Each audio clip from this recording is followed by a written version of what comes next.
Queen is in the house. We are about to witness the royal wedding, the exchange of vows is about to take place. And the main celebrant, His Grace, the Archbishop of the Church of Uganda, is ready to take us forward.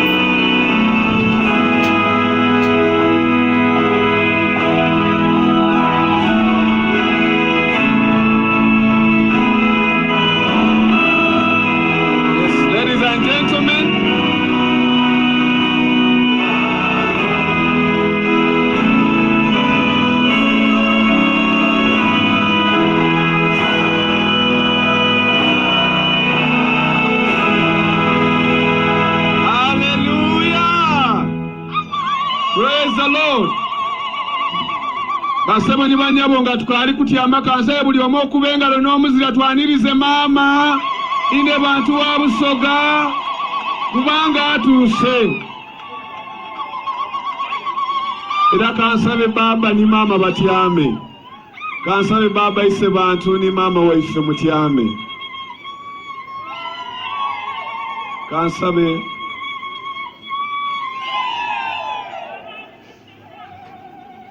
Asabe ni baba waife bantu atyame. Maaso. Ladies and gentlemen, let us all take our seats. Let us take our seats. Right at this time, I want to invite the sub-dean of the cathedral, the Reverend Canon Dr. Jovia Saviye, who will in turn invite the bishop to take us forward. Katwani is the sub-dean of cathedral, Reverend Canon Dr. Jovia Saviye, atwale Maaso. Tukubele kan sub-dean mungalonga tumaniriza. Kama wafeebazibwe. Hallelujah. Feebaza Katonda olunaku luno olw'omuwendo nga mama ni baba bali mu kanisa Christ Cathedral Bugembe.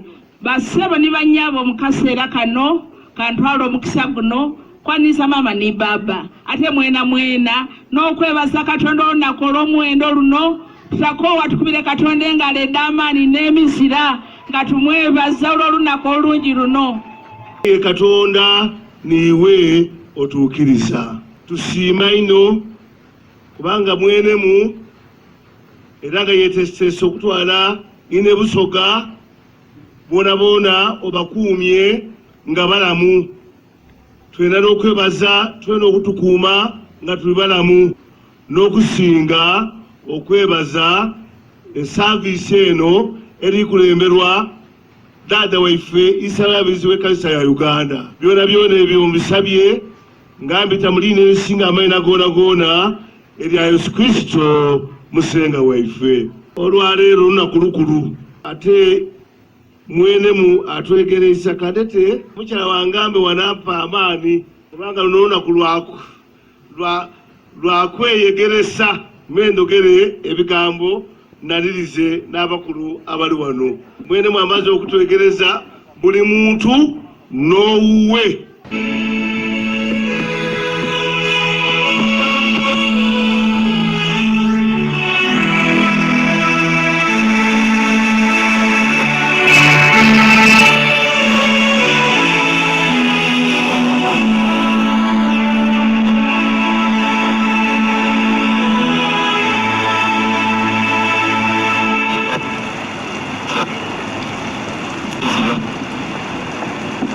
Order of service eno erimu enimi ebere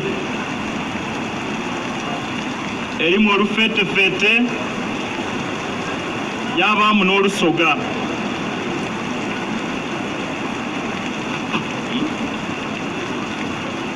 What is it? Yeah, I use this.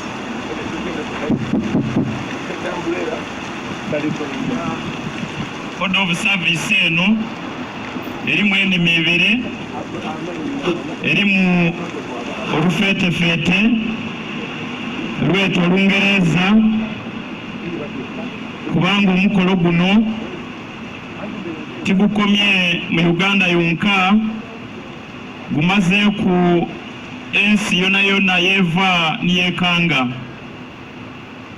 Aye mulimu n'olulimi lwaife olw'Abakanaidongo Abasoga. Kale abali kugoberera Olungereza, you turn on page 8, those following English. Ife nga mwene mwalimu nine bantu ng'atyaime gano katwenuke ku Lusoga. Olupapula olw'omwenda awo waliwo ebintu eby'okubeeranwa oseba lya isanji musengwa ab'endiimwe tikikalamu omusaada okuba yenka bakagwa mwena ng'omulabizi w'obulabirizi buno bw'amaze okubandula n'okubaaniriza twekondye gano mu maiso ga Katonda ni mu maiso ag'ekikunsu kino okuba abaddulirirwa nga William ni Jovia bafumbiriganwa mu bufumbo obwamufu okusaba Katonda okubafukaku obwibuka n'okusagambira agalala nabo okufumbiriganwa basebo ne banyabo kwa kitiisa. Katonda yakulagira abantu nga bakaali kwonoona kutulaga kweyimba kwa Kristo n'ekkanisa ye okuwa omwoyo musengwa waife Yesu Kristo mwene yasiima era yakutaamu ekitiisa bwe yali omugeni omwete ku mbaga ey'obugole mu Kaana ekyegaliraaya eyasookera okukola ekyamadodo. Ni Pawulo omwamufu yakusiimanga kwa kitiisa eri abantu bonabona. Bakagwa ebyawandiikibwa bitusomesa ng'okufumbiriganwa kya butonde era okwatandikibwa Katonda, ekyama ekyekinku omusaada n'omukazi mwe bafuukira omubiri omulala. Ekigendererwa kya Katonda kiri kiti omusaada n'omukazi bwe bamala okwisanya okubaagalala mu mukago enaku ddayibwe donadona baba beeyimbye mu kugonzanya nga Kristo bwe yeeyimba n'ekkanisa ye. Obufumbo bubaawo omusaada n'omukazi okusanusaganya, okuyambagana,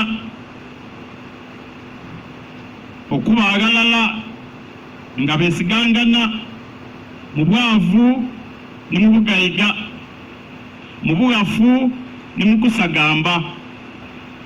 Obufumbo bubaawo olw'okugugira obuseereze.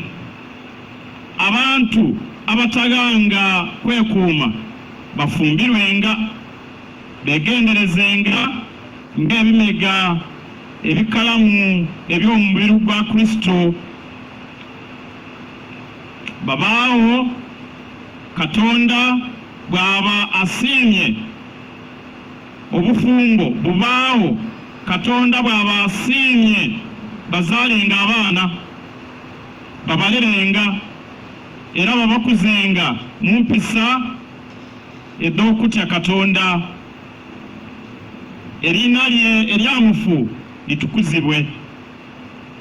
Mu bufumbo buli muntu avunaanizibwa mwine era batolera obulamu bwalibwe obuyaka bye baba. Obulamu obw'ensamba eno abafumbo bawooma okubuwa ekitiisa. tibuteekwa kugalambadibwa nkani owundi okwewoloza kuyenka kiwoomye okubugema n'okumalirira n'eigondo n'obuvunaanyizibwa nga bombi bakulu mu bidoobo era nga buli muntu ategeera omugaso gwa mwine.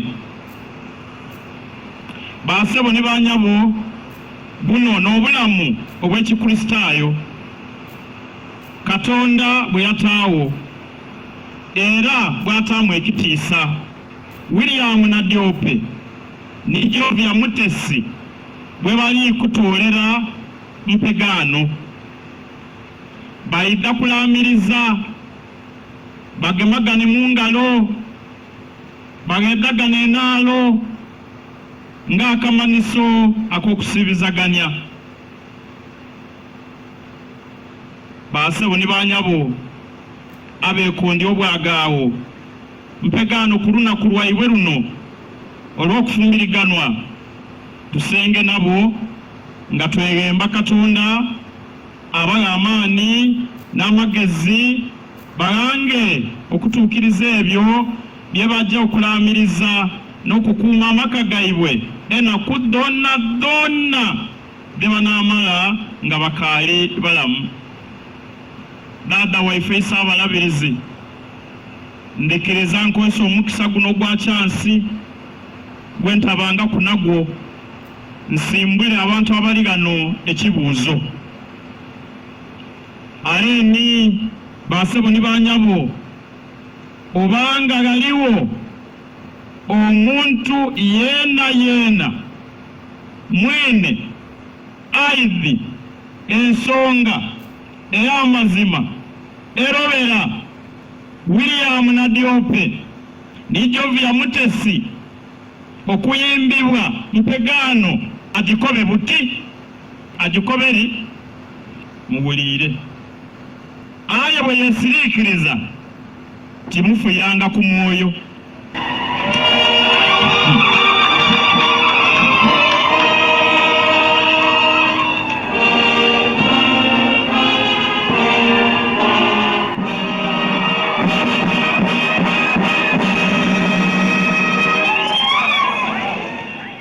Obanga abaire gali wabemereire kambasawe mutyame okutoola kwoyo akaali n'ensonga oyayemerere ataida agikube buti. Obanga abaire gali wabemereire kambasawe mutyame okutoola kwoyo akaali n'ensonga oyayemerere ataida agikube buti.